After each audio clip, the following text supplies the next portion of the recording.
Welcome to the Mental Health Gaming Podcast After Hours.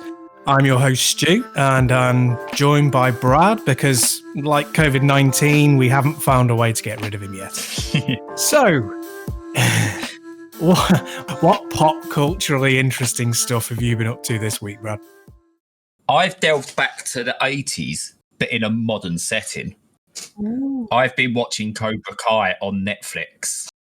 It is really, really, really good. I don't know how many people watched season 1 on YouTube.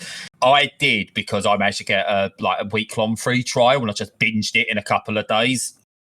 So I watched it on YouTube and I'm not paying for YouTube Red, was it called, or YouTube Premium as it is now? Well, I'm not paying for that. There's not enough on there that I want apart from Cobra Kai. So I'll wait until there's another offer. It never came.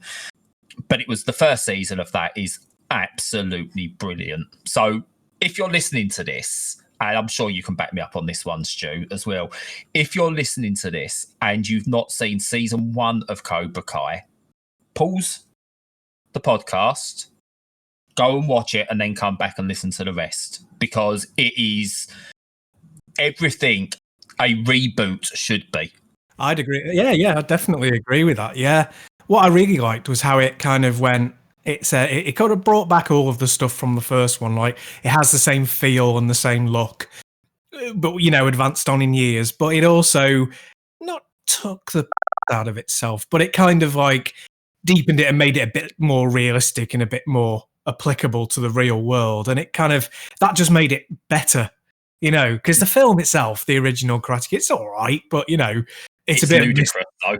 yeah, it is. And it's a bit mystifying why it was such a massive hit, to be honest, looking back. What I really like about season 1 and what it does, because I think it was over the past, decade, I say, the theory started coming out that Daniel LaRusso wasn't the protagonist in the film. He was actually the antagonist, and that Johnny Lawrence was the misunderstood hero of the piece. I remember How I Met Your Mother. Barney really loves him, and it kind of really led into how Johnny Lawrence is the hero, and it kind of, I don't know whether it sparked from that or whether they fed off that, but it was a really good bit on there. And William Zabka makes a guest appearance on the show and everything. But it stands to reason, and this is what Cobra Kai does. If you actually look back at Karate Kid, the very first one, and you watch it and you just go, actually, yeah. If you look at Johnny Lawrence in that film, he takes the rough end of the stick from everyone, and he's very rarely at fault. Sure, he goes over the top because he's not, we're not going to admit he's a good guy in that film, like a nice person, but nothing he does is technically wrong. He goes maybe a bit overprotective over someone he's still in love with. And then everything else is a reaction to Daniel LaRusso within the film.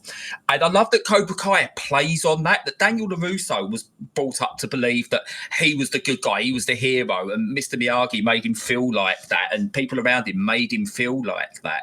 And Johnny Lawrence doesn't know what he's done wrong in his life to sort of get to the point he's at. And Cobra Kai balances that out really well. But what really got me, and when I first watched it, and they positioned Daniel LaRusso as the asshole. He owned the car showrooms with the posh cars and everything. He was the asshole.